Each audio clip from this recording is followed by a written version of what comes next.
Okay, we'll call the meeting to order. I forgot my gavel, so I just want to do. You have to speak up today with the conference line. I think you shut the fans off. It does help, but speak up if you can. So if you would take a roll call, please.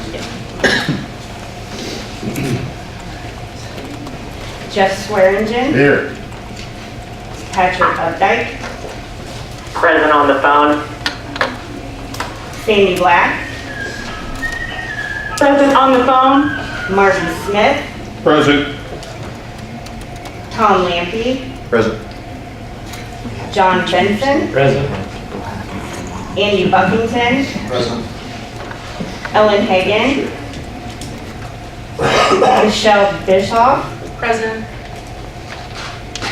David Ness. Here.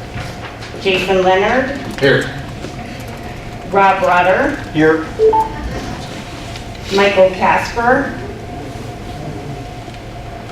Carol Lund Smith. Present on the phone. Larry Smith. Present on the phone. Angela Clauser. Here.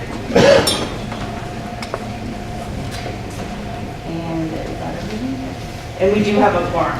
Thank you. Move on to the introduction of board members. We'll start with people on the phone. Pat Updike, if you could start the process, please. Patrick Updike, Iowa Department of Corrections.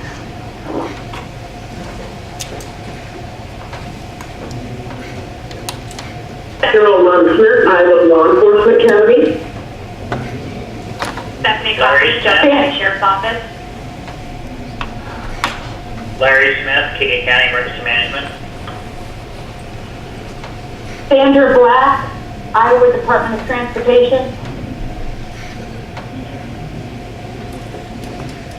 Okay, for those on the phone, if you could mute your phone before you, unless you want to speak, and then unmute it. We don't want any background noise. We can possibly avoid that.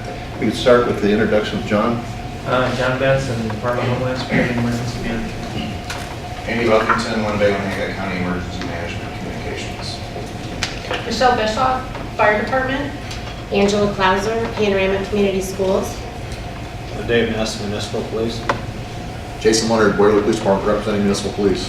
Tom Lampy, DPS. Chris Myers on the SWIC. Jeff Swearingen, Iowa Department of Natural Resources. Marty Smith, Iowa Department of Public Health. Rob Rutter, Iowa County Sheriff. Okay, welcome everyone. It's a little warm in here. We do have a lot to get through, but we'll go through as fast as we can here.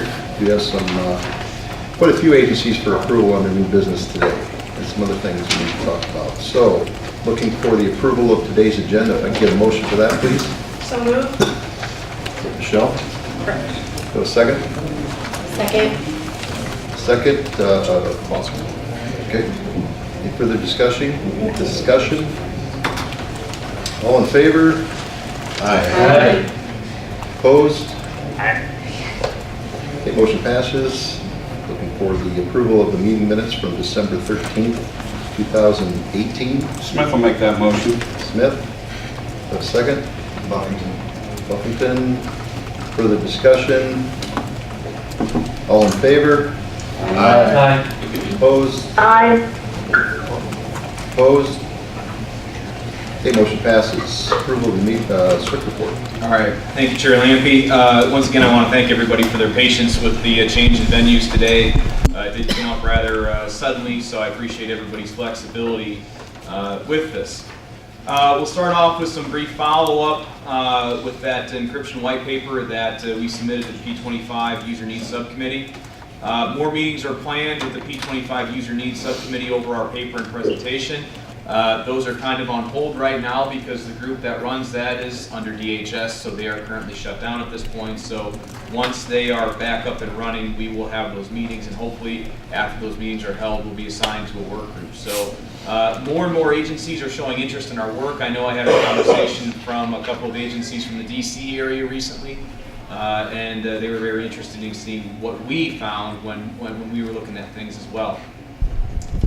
Brief update on status board. Discussions are ongoing with Minnesota to make sure that we get to the point where both sides are comfortable with what we're looking at doing with exchanging source code and us using their program. We're to the point where we're starting to discuss language on MOAs and things like that. So hopefully in the next month or so, we can have this in a good spot where we can sign paper and get ready to go. Of course, we'll have to rope in with probably Jeff Peterzellic from the AG's office, but I think we'll be in a good position come February or March. One other thing that's come up recently that's kind of taken over some time is interstate interoperability projects within Iowa. We have some more meetings with Minnesota and Illinois and Wisconsin coming up in the next few weeks. We have scoping calls lined up with Missouri, Nebraska, and South Dakota. So we basically have communications established with all of our neighbors to try to figure out how we want interstate interoperability to work going forward. So far with the meetings with Minnesota and Wisconsin and Illinois, some possible short-term and medium-term solutions that we've come up with anyways are common programming amongst agency radios, not only frequencies but names. There's a tremendous amount of difference in how people name some of the channels, especially on the other side of the border, so we're working to kind of figure out what those differences are and overcome them. We have some handshake agreements with neighboring states as well that our users can join their system for interoperability at no cost, which is significant because there are some neighboring states that have systems that charge user fees, and they're going to waive that fee for any Iowa user that joins their system for interoperability. So that's a big thing right there. Processes and which channels to patch in at dispatch as needed. There's some hesitance with some other states initially to talk about that, but once we start laying out the processes that we were thinking of, they tend to be very agreeable to that as well. So that's a positive. We're looking at also some processes and standards for announcement. So let's say we've got pursuit coming down the 151 bridge from Wisconsin. They'll be aware then, hopefully, with the introduction and implementation of these policies, that there's a way to let Iowa users know that this may be coming, and then we can act accordingly on our side of the border. Also, we're looking at some more processes and standards for VSAP to PSAP communications across state borders. And then, of course, the last element, and this will be one of the key ones, is how do we look at doing training and exercises with our neighbors as well. So based on the early discussions we've had, if we can start working on and doing those things, I think that'll put us in a good spot long term. One final note, the 2019 National Emergency Communications Plan is in draft form. A lot of work has been put into that. Blake Derucci has been in on many of those calls with me. A lot of work has gone into making sure that this document is as comprehensive and adaptable as it can be for LMR and broadband going forward, especially since we're kind of in this continually evolving landscape. So with that being said, that's my report for the meeting. Chair Lampe, I'll pass it back to you for questions. Okay, anybody have questions for the SWIC? All right, thank you. Move on to the 911 Council report.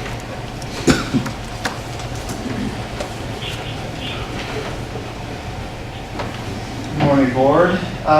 Just a couple updates for you today. First on the GIS grants, which we kind of, if you remember, tweaked the way we did that. Last year, only 51 counties applied for grants. This year, we changed things so that basically counties received the money once they met certain data quality benchmarks. 86 counties made those benchmarks, so we passed more through to them on a statewide basis. So that's I was quite pleased by the number of counties that met the benchmarks. We will keep upping those benchmarks so that we get better GIS data so we can eventually use that data for 911 call routing and location purposes. Finally, the Council Travel, Public Education, and Training Fund was reopened for January. If you remember, there was a lot of interest in the training funds back when the fiscal year started in July. So we put a moratorium in place to get those basically, figure out what we had in place, make sure all those trainings happened as they were approved.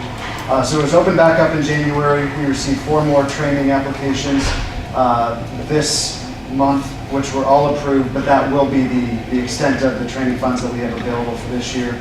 So for this month, we approved Buena Vista County for Everyone Communicates 911 Needs to Connect. Cerro Gordo County, there's no such thing as routine, keeping it positive. And then ILEA and Story County both requested a course called The Power of Resilience, How to Be Dispatcher Burnout. So a couple iterations of that offering. So that does close the training fund for this year, though. So, any questions for me? Thanks. Isicsb User Group Committee. Chair Buck. Thank you. With our standard meeting, later in new business, we'll be considering 6 applications. 3 will be updates, 3 will be new applications. During our discussion, RIC involvement remains stagnant to low. Region 1 and 3 are, or I'm sorry, 1 and 2 are pretty active still. Again, there's not a lot for them to do, a lot to talk about, so understand. Other than the new applications, that's about all we're doing right now. So that is my report. Andy, how do you fix that? It's a great question. We've talked about that for 3 years now. I don't know what Do you think maybe the rollout of the control stations in the PSAPs will help? potentially, and really honestly, we have to have something to talk about once the system is accepted, turned over, and people start using it, including DPS. Some of the locals, we have one county in Region 2 that they're using, they're currently using their system, their upgrades. I'm not sure if they're connected back to the core IT. They are. Yes. They are. Hancock County, who I am responsible for, supposedly in the next couple of weeks, we're going to have core connectivity, and we'll probably roll out mid-February, early March for law enforcement EMS as full-time users. Until that starts happening and we start having things that we need to discuss at a RIC level, I don't know that we're going to get that much involved. Okay. Understandable. Okay.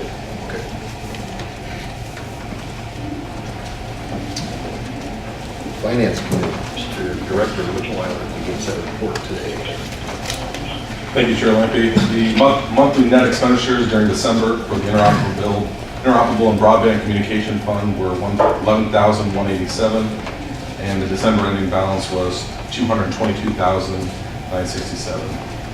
Monthly expenditures during December for SLICB 2.0 were $14,787, and of that amount, $11,829 were federal. The Finance Committee discussed and recommends the board to approve $15,000 to be budgeted for the TIA, TRA membership and associated activities. The $15,000 should be sufficient to cover the anticipated expenses, and our participation in this will be discussed at the end of the meeting today during the new business. Does the board have any questions for the Finance Committee? We met last Thursday and approved the December financials. Was this the $15,000 per year? What cost the board, or will it be 2 years? I believe it's annualized, but we don't anticipate getting to $15,000, but this would cover our expenses for that. Okay. All right. Good question. Thanks. Thank you. Move on to governance, Chair Benson. Governors at our meeting on Monday of this week, we did consider 3 standards which we will be voting on under new business. Other than that, very brief, very efficient. Operations. Thank you, Chair. As far as the monthly report, I have a little bit more to talk about a little bit. I kind of want Chris to take over this, the rollout of the control station and the PSIC grant that we're doing. So I'll let Chris take care of it. Thank you, Vice Chair Leonard. With regards to the control station grant, that work is flowing nicely. We are to the point where we are placing orders. We don't have them all ordered yet. There was a question on one of the quotes, and we needed some clarification and adjustment before we could place those orders. I got that clarification late last night, so my expectation is that we should have basically the lot of them ordered by the end of Friday of this week. If you allow for some time for delivery to second half storage at DPS, and then the time for programming, and then trying to set up a way for people to get them, I think we're still on target for the end of March to have a lot of these ready to go for people for them to come get. We'll have enough money to give people what they wanted, at least as far as the vendor template goes. The specific model numbers will probably go down a bit for a couple of them, but as far as what everybody wanted, as far as their preferred vendor with maintenance contracts, we should be able to keep that consistent for everybody. So that's a good thing. When it comes to these, they will be programmed with all of the statewide and regional interoperability talk groups, so they'll be ready to go. And then at that point, the PSAP can do what they want with it. If they want to incorporate it into their dispatch console, they can. If they want to leave it as a standalone unit, that's an option as well. So in a nutshell, things are progressing nicely. We were able to get in touch with basically everybody that needed one. And we're going to have enough to go around for everybody, so that's good news. So. And the number? It's right around, I think it was 98 or 102 that we are going to end up ordering. So a couple of PSAPs said, you know, hey, we're going to be connected to the core like in 2 weeks, so, you know, save the money for someone else. So, and I'll have the actual hard number in the minutes as far as what we actually end up ordering. So. Okay. I think it brings up a good point. I think I want to bring this up here right now and see what the rest of the board's advice is on this. But as far as the operational context of what this rollout of this control stations might be for the future, what we're doing, talking about, you know, just under 100 out there within the state, I think it's about time that we actually start thinking about giving Chris a little bit of a hand. I mean, as far as implementing this technology out there for those that want it and that are needing it. And I know that having Chris being available to go out and do this is going to take quite a bit of time. And I don't know how many of you, what you think about this or what we need to be doing, because I know that I put it in the new business portion for them, the deputy SWIC spot. The person that's been brought to my attention just recently was Kurt Walzer, Wally Walzer. I think we all know him. He serves on several of our committees already. For those of you that don't know him, he is an invaluable asset to our board and to the people across the state. Again, the implementation fully realized what this control stations could do for every PSAP that's out there. I think it's invaluable, and that's a service I think that we should be providing for everybody that's requiring one or needing one. That being said, I want to know what the board's advice is, or what you believe we can do this a little bit better. Do we need to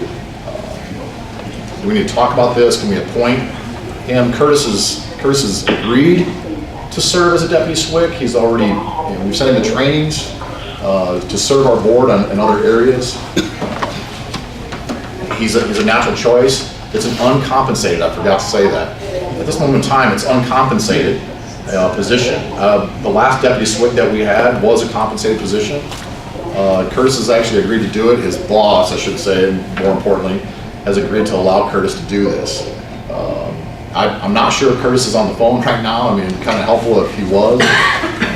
But again, I'd hate to throw him under the bus and speaking out of turn a little bit, but I want to know what everybody's feelings are on it, whether or not we need to vote on it, or is it just an appointment thing that we could do? Just a couple thoughts. I'm not sure I fully understand what we're proposing here, but we've had deputy SWICs in the past. The most recent, I think there may have been funding challenges, or somebody on loan from ICN went back to ICN. Is my understanding, if that's correct, Tom? That's correct. We haven't had money, or we haven't had a position. We haven't had this position filled. I do agree. It seems to make sense that if we're trying to issue or roll out 98 of these, that Chris is pulled in a lot of different directions within the state and trying to attend interoperable RIC and things well beyond the state's borders on a national level. So to get him some assistance in unpaid capacity from somebody that, in my view, is well respected across the state, a municipal employee that has considerable experience and knowledge about both the statewide system and Raycom and their system. I can't think of a better person. If Chris thinks he needs assistance with this, that would be able to hit the ground running, get these out, so that the last thing we want is to have a grant, in my mind, that we issue these and they go sit on a bookshelf somewhere and they're not being utilized. And especially when we have concerns about, I know it's been a couple of meetings ago, but there's some people that are apprehensive about what is the long-term of mutual aid and other things. I think people will get more comfortable as they see how these pieces of technology can allow public safety answering points to communicate with each other. So I think the sooner we can get that out there with an expert level that can help people. A lot of people have service contracts that maybe they're able to do it on their own, but at least we should offer so we can ensure that they're not sitting on a bookshelf, but they're actually being used in interoperable situations. I'd be all for the concept. So what about your viewpoint on whether or not we should be approving him as a board, as a deputy SWIC, or if it's just an appointment? I see John nodding his head. What's your viewpoint on John? Board approves it. Board approval? Discussion. Okay. I think everybody It's here does. it's personnel that works for the board. That's not appointment. That's approval by the board. Okay. But I think everybody here realizes that, the value of what Wally can bring to what we're doing, so. Chris, if Wally's not on the horn, I assume that you would welcome the additional assistance and Yes, you're confident in very his much so. capabilities? Yes, yeah. As far as the communications minds in the state, he's the best. No offense to anyone else present. Yeah. I have a comment. Is it, I fully agree with everything that's been said about Wally. But from a sustainability perspective, is it something that the board should be considering funding that position at some point? That will the workload become such that long-term, we need to find a means in which to fund that position for the sustainability of the system overall? I couldn't agree with you more. I believe that we should be doing that, and I believe that's something that we're presently trying to work with as well. It's just kind of hard to find those funds sometimes. In this situation, I know that I haven't talked about this, that other than the fact that it's an uncompensated pay position, the only thing that we'd be paying Wally right now, or whoever we would designate as the deputy SWIC, would be his travel expenses, which is what we do for anybody that would do something for the board anyway. But totally understand and agree with the financial part of funding this position. So. I'd be pleased to make a motion, but I wonder if it would be more appropriate if it's listed under new business. Yeah, it's under the new business, so I figured that I just wanted to kind of talk about it here and roll forward. So. Tom, we haven't heard from you. I assume you're... I would suggest that you do pay his expenses if he submits a travel plan. And I would also suggest that next time roll around when we prepare our budgets, that we do ask for that funding, because it will get busier when the system's out. So I agree with that. So yeah, and then if that's okay, we'll take it up under new business, and I'll take a motion and we'll take care of it there. Okay. Thank you. I did speak to him yesterday a little bit, and just with speaking with him, he's got a really unique way of explaining things down to earth, and this stuff is technical, it's complicated, but he explains it in a way where you can understand it. That's the best thing I get from Mr. Walser when I talk to him about things. And I do have a little bit of under agenda here under top group patching that I can relate a success story on how that works, and it'll kind of give you some idea of, it's already occurring with patching and the control stations, so to speak, in a way. So, yes. Anything else, Jason? That's it, sir. Okay. Outreach.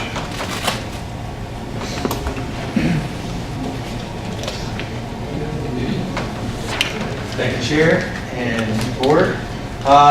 So I do have an update. Yesterday we met to discuss a FirstNet State Administrators Forum. This is the tentative name of this. We're looking at sometime in April where we would have a 2-day convention with FirstNet, AT&T, state officers. This will be open to Region 7, so the surrounding states that are members of the Region 7 Homeland Security Group. This will discuss, I think it's a lot more go forward of what we're going to do with FirstNet. To build out, we're trying to coordinate with AT&T to look at a tower. In the meantime, we're going to hold on Region 2 and Region 5, the outreach, until after this meeting. And then this morning, I met with Tracy Bearden, and she informed me of Polk County will also be holding, I'm going to call it a forum. Yes, it's going to be presentations of both FirstNet and AT&T and Verizon for the public safety networks. They're going to be a presentation from each of them, and then breakout rooms where they can sign up for services, purchase equipment, and get everything done. It's going to be a one-stop shop. So we want as many people across the state to come, because if you want to have your questions answered, make that decision, and sign up on that same day, we're going to do it for you. So I'll make sure to include that in the newsletter. We'll make sure to make sure that there are the contacts for that, and make sure that it's on all of our social media channels. Beyond that, that's been pretty much the focus here recently, other than just maintaining, the website and everything business as usual. If anyone has any questions, I'd be happy to entertain them. Did you talk about, maybe I was writing when you were talking, you talked about the regional we're doing in the late April with FirstNet? That was yeah. Okay. The FirstNet State Administrators Forum? Yeah, the one we talked about yesterday? Correct. Okay. Yep. Sorry, I missed your... No worries. I do have a draft agenda. I'm not going to circulate it yet because we're working with FirstNet, AT&T, all the, the state legislators' offices, all the other offices. So I don't want to put out something too early on and then have people be like, oh, well, we thought this. Right now, most of the speakers are tentative. So we're working with Connected Nation to help facilitate the coordination of this event, because we expect that this is going to be one of the biggest events that we've held thus far.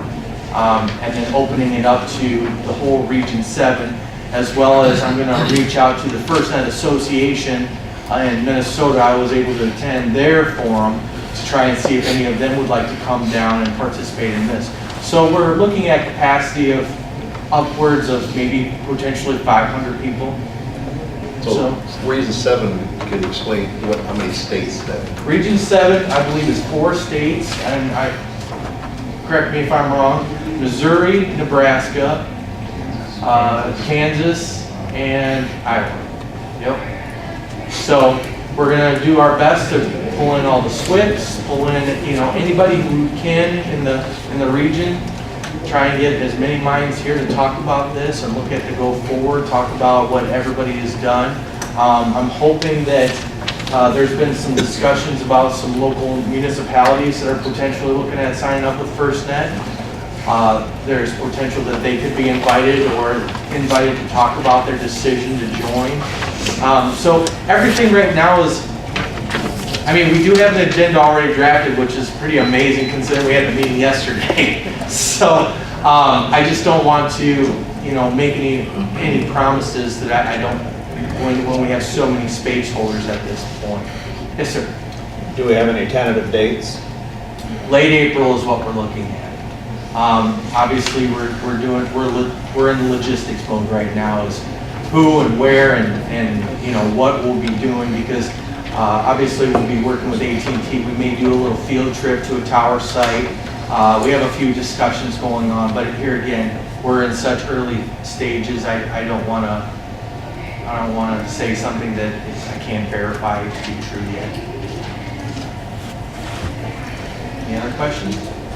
I believe we'll be eligible to use the SLIG P2.0 funds for that. I'm sure. That's what we're trying for. We'll be working closely with Kyle. Kyle Richardson is our new contact. We no longer have Tim Pierce. So Kyle will be a big part of this. This will be one of his major first events with us as he's taken off, as he's taken the role of our FirstNet partner with FirstNet. That was also in the announcement for the newsletter. And again, with the newsletter, if you have something, please send it to me. Just understand, if you send me a one-pager, that's not going to make it. I have limited space. I'm trying to keep it to one page front and back. So the more concise you can make it, the more links you can send me so I can send them to your site. It helps me a lot. I know a lot of people want to send me stuff, but when you're sending me one-pagers, you got to understand, I'm not the best at editing what you want to say, so I might send it back to you and ask politely, please redraft this to 2 sentences or 3 sentences because I can't give you that much real estate. If you provide me with links, I'll be happy to send people to your page to read the full article. That helps me immensely. But I just want to make sure you understand I'm doing the best I can, and I'd rather not edit your words. I'd rather you give me a concise summary, just like a newspaper. Give me the headline and a brief one-liner, and I'll send them to your site or your social media or whatever else. You can always send me social media links. That's always easy. Or share stories, and if it's something that falls within what we're trying to accomplish, I'll be happy to post it. Any other questions? All right, thank you. Training. Is there any report on training? They did not meet last month. The training committee meeting fell on a weird time between Christmas and New Year's. One thing we are working on that's outstanding is our TA asks for 2019. We are pretty certain that we're going to ask for a PSAP cybersecurity webinar that every PSAP will be able to jump onto. So we do plan on coordinating that closely with the 911 Council when that ask is officially made. We are also very sure we're going to do some ComL and ComT stuff, but beyond that, the next phone calls, we're going to hammer down some of the final details with that. We're going to have the state training officer on the phone with us to make sure that the needs and the approach to address those needs is unified as much as it can be. And then, of course, we have to wait for ECD to open back up with some federal funding so that we can officially submit the TA asks. What we'll probably end up doing is submitting a very wide range for the dates on when those could be delivered, just to make sure that they can get approved as quickly as possible. There's also the opportunity to work with some neighboring states on hosting some items as well, but that's where the training committee stands at this point. We're also going to be actively looking for a new chair. All right. Hey, we'll move on to technology. Chair Updike, are you on the phone still? Yes, can you hear me okay? Yes, we can. Okay. Technology Committee met on the 27th of December. One of the things that I started working on again is the 700 meg air-to-ground conventional channel. You should have all gotten that document. One of the things that what I did was I tried to make it as simple as possible, addressing the layout, which is by region. And I have updated it, so I'm not sure that you've got the freshest version, but one of the updates includes a naming convention based on some input that was received from Air Methods. I did name those channels by region with an Iowa identifier, the region, and then an air-to-ground identifier all in that name. I guess you could say that's one thing I'd like to stick to for the purpose of surrounding states that may use air-to-ground channels within their state. If they have to program our air-to-ground channels as this moves forward, then it would be identified as Iowa. Part of that list includes a statewide air-to-ground channel and a landing zone statewide channel. In this document,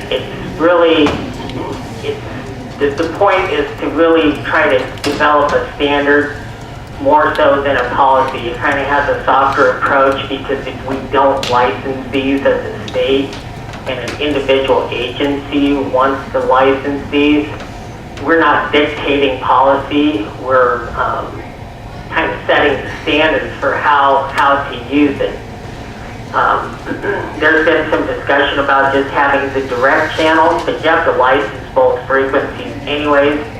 But we've also had input from some of the members that they would like to see the potential for tactical air mobile repeaters or ground-based repeaters. And so I think it's great to just keep both the direct and duplex frequencies within this list. I did email this information to the standards group. I did talk to Ann. Hopefully they can seek some more input from their group and potentially look at developing a standard. I've also pushed it over to the operations group so that they can scrub this out and come up with ideas or operational needs. And so hopefully you had a chance to look at this. Hopefully it makes sense. And if you have any input on that, feel free to let me know. This is also part of the section that's going to be addressed in Agenda Item 20, Section C. And that's all I have for today. All right. We'll move on to the LEA committee.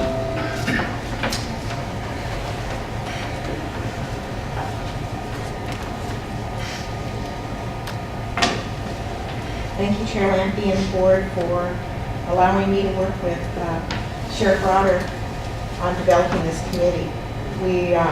We've been working together, getting people put together and in place for this committee, hoping to have the committee formed by the end of February, with the first meeting either the end of February or the 1st of March.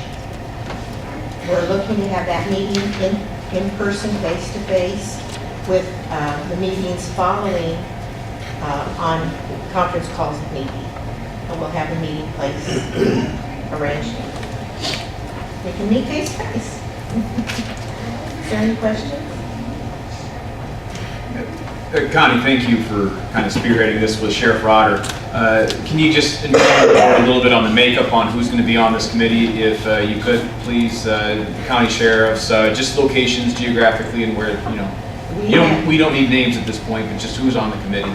We are looking at sheriffs, police chiefs, dispatchers from across the state. So right now we have people from the east, west, and central part of the state, or dispatchers that have committed, police chiefs have committed, we have sheriffs that have committed, but I'm waiting for a couple of different agencies to get back to me with firm commitments. It will be arranged from across the state. Fire also, I assume? Yes, fire. I don't know how many, one of the things I'd have to ask is how many fire are on LEA. I don't personally have any, so if there are some. Right now we have one person that has volunteered to be from the fire, on the fire side. When I was speaking to Wendy Hess from Woodbury County to see what they would, if they could advise if somebody can serve on your committee as well. We talked specifically about the fire department, mainly because my brother works there, but she said that most of their fire operate on one channel alone, and their operational channels, that they don't have LEA programmed into it. She was under the understanding that maybe Sioux City PD as well does not have LEA programmed into their channel, into the radios. Woodbury County suffers quite greatly of stuff utilizing LEA, from what Wendy was telling me. She's right directly in their communication system. I will get in contact with them, and if I can talk to you after, I would appreciate it. Sure. I kind of forwarded the stuff to Rob as well, as sheriff as well, but I can definitely talk to you as well, Connie. Thank you. You bet. Thanks.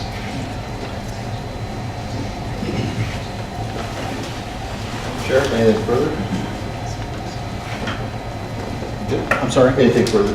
Yeah, I guess I just, on the fire end, I've never been aware that fire would use the law enforcement channel, so I don't know if there would be really any representation there. We did talk about DNR being, certainly they would use it, and the other part that's come up to my attention is while my county relies heavily on 2 tower sites, we understand places that have not historically had good coverage have already moved on from LEA. So I think it's important to make sure that we bring those people into the fold as well to see what the replacement is going to look like for those people and get them back into something that's useful for everybody, not just those that are using LEA today. I'd be happy to send something out to the fire chiefs, the group that I represent, just making them aware of this and kind of get your contact information and include it. That way, if there is interest from the fire department, we've done everything we can do to reach out to them and provide them the opportunity. Sure. Wally's the one that has volunteered to be on the committee. Okay. Wally. Go well. All right. Thanks. Thank you. We'll move on to other reports, information sharing. I'll start off, I have it listed as interoperability talker patching. And the reason I put that in there is just what we've been talking about this morning in regards to patching, control station use, and how this is all going to work. I have a success story here from Western Iowa I'd like to read you. It involves some troopers in Woodbury County.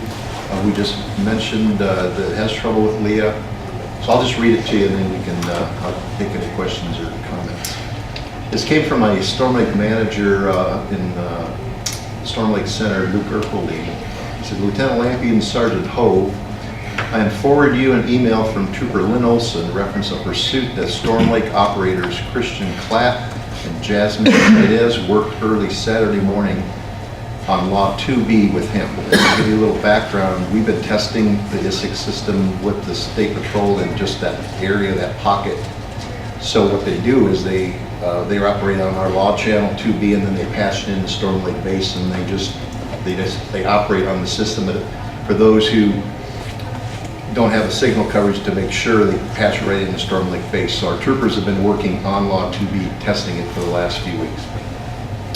I came into the office tonight to speak with them and get the details. They did put a radio patch into Woodbury County using VLAW 31 and Merrill Leah to make the connection with them. Trooper Olson stayed on Law 2B, which is what we want, and ran his pursuit. VLAW seems to have worked seamlessly, as Woodbury often has problems with Merrill Leah and their PD. County cars do not use it. Sounds like everything ran smoothly. So the email from the trooper was, Lieutenant, I just wanted to pass on a couple quick items from a 1080, which is a pursuit I had in Sioux City. I was operating on Law 2B prior to and during the pursuit.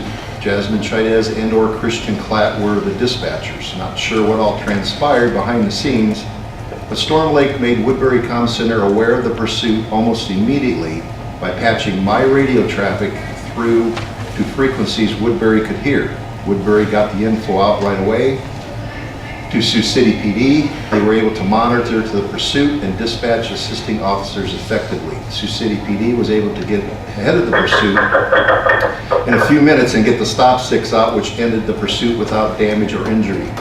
As you're well aware, effective interagency pursuit communications in Woodbury County are non-existent to rare. Something worked and worked very well tonight. From my point of view, the two ladies in Storm Lake State did a great job.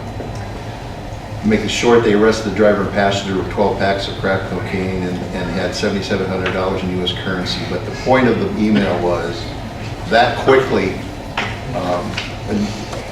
we've trained somewhat on the system, but the patch was patched from, the trooper didn't know any different. He stayed on his channel. He didn't have to turn a switch on his knob to switch to anything. He just stayed there, and we patched it at the dispatch level into who needed to hear it. So when the control stations are in place, the same thing can occur. You can patch, when we go to pursuit, the pursuit channels are TAC 2 through 6. You simply patch your operation channel from your deputy sheriff or your city officer that's on his channel. He just worries about what he's getting done here and driving, and the dispatcher simply patches it into the pursuit channel and or aid and or Leah until that's gone and everybody hears. That's how simple it is.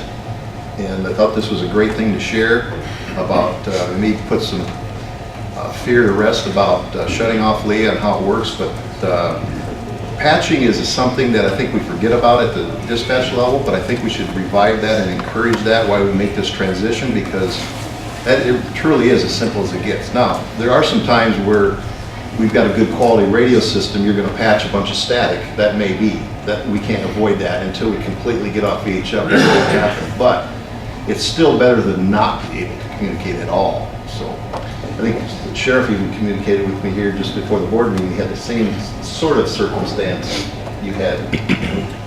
Yeah, it was a 3-county chase. It ended in a crash in Iowa County, and we were patching LEA. Iowa County is a Brooklyn, Cedar Rapids, LEA county. So we patched LEA. So the troopers, Lynn County, Johnson County, Iowa County, we're all talking in the cars. We don't know that we're using multiple frequencies. There's no concept of that in the car. I think we use that quite a bit. I know we do with the mix system. They patch mix into Leah and then ops. And I think you can go crazy with this stuff. I mean, you can patch as much as you want for that pursuit. You know, they usually don't last a whole long time, except for last night there was quite a chase, but pursuit. But usually, 20 minutes, you're pretty much hopefully got it under control. But the faster you get people communicating together, the faster it ends. So it was just something I wanted to share with you for a technique, and that Isicsb will work with all the frequencies we currently have. Any questions or comments? Okay, I have one more. The First Step Broadband Committee met the other day, the first time in a year and a half. If you remember, the First Step Broadband Committee was the committee that looked over the FirstNet package for Iowa before the governor signed it, and we were the 5th in the country to sign on to the FirstNet. That committee has been revived, and then they will be electing chairs and vice chairs at their next monthly meeting next month. AT&T was there. They shared their progress and had a pretty good discussion for about almost 2 hours. So that's, I just wanted to share that with you. Any other comments from board members want to share? Very quiet. Out of here. Motorola project manager. Melvin. Hopefully you can get a little different scenario for you.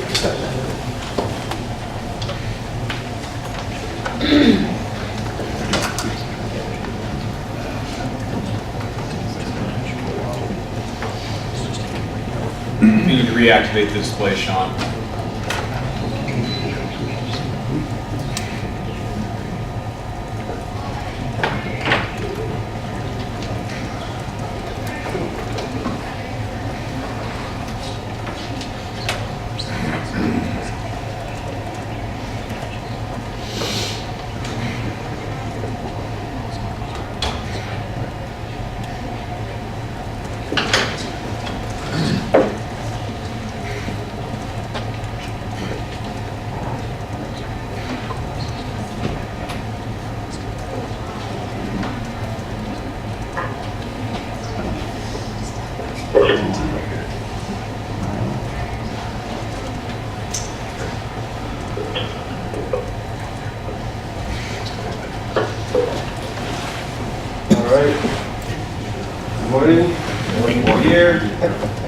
Feels like I've been away for quite a while.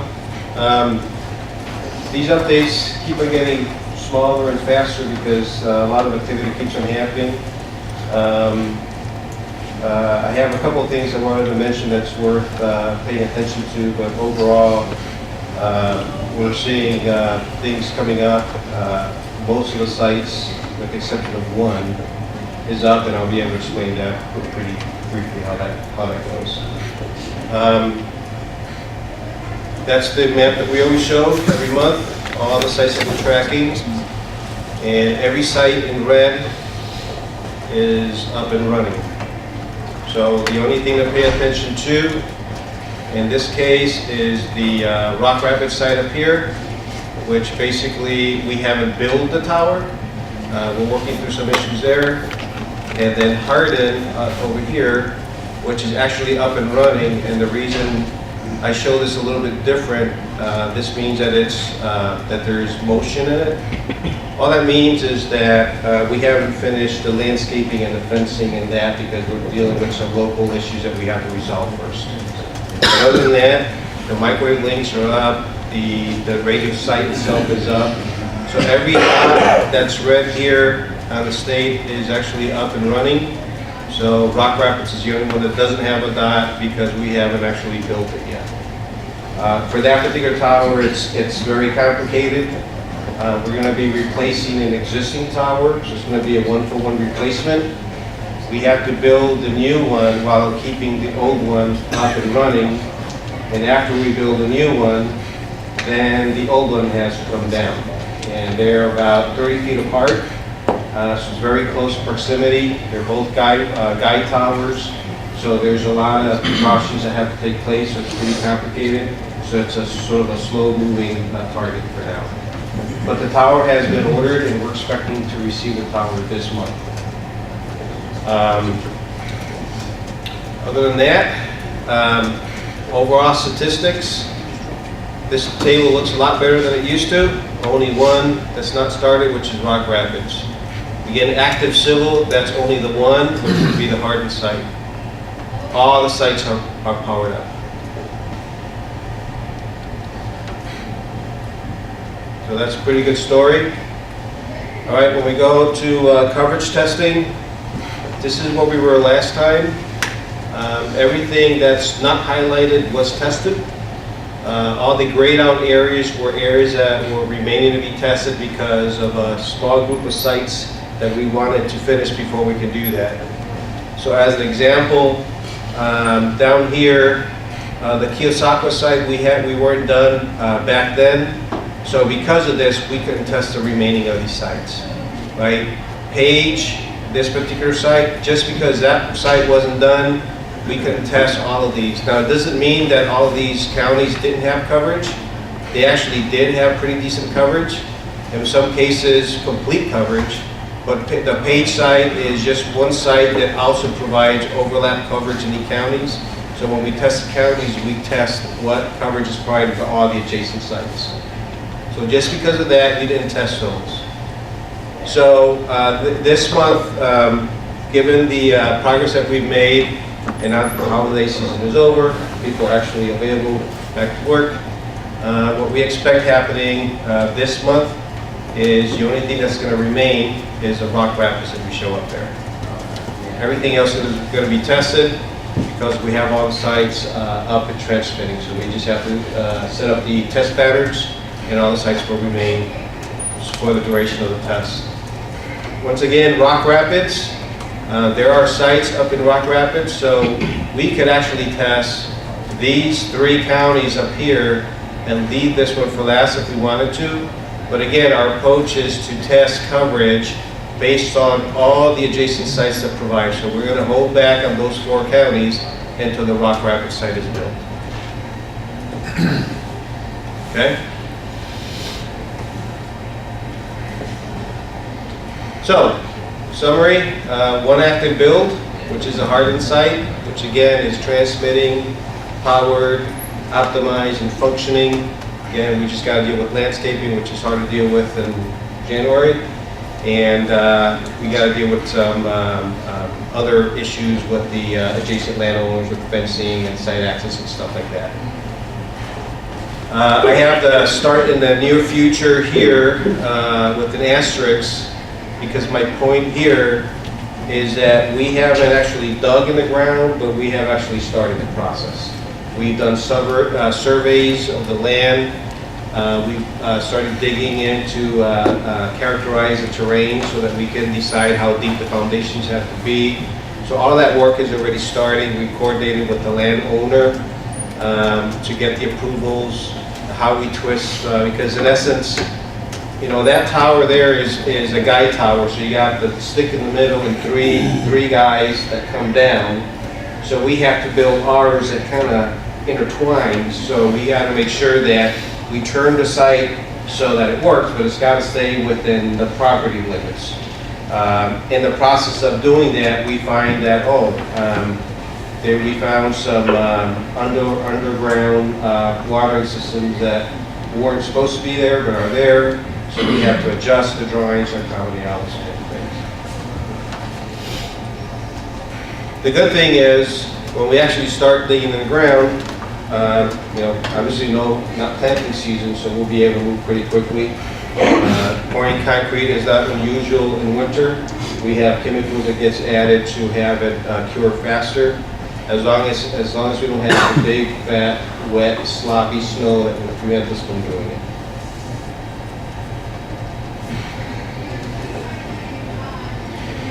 So we still have a few microwave paths to align, and that's because we've made some changes. I mentioned last time that we added paths because we were concerned about the wind turbine situation. So I went ahead and added 2 paths. So I made some adjustments. So part of that is we got to make sure that we optimize those as well. We've had crews in market this week.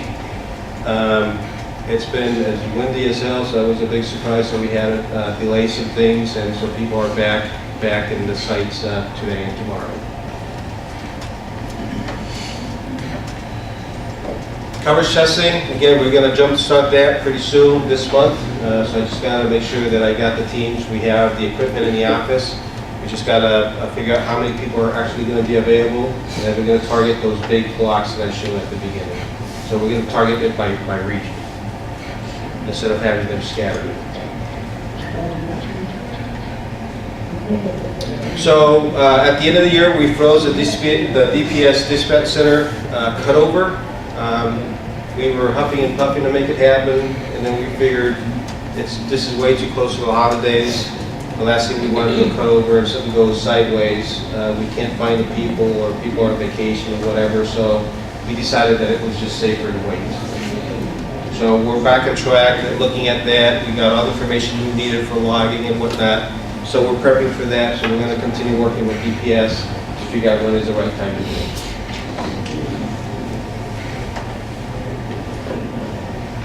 We completed the reoptimizing of the sites to the 700 megahertz plan. So now we are completely compliant and all of our neighbors are happy. So that was a significant milestone. Some of it was the reprogramming and retuning of the combiners at the sites. In other cases was the changing of antenna patterns in the direction of the antennas. So we got all that stuff done.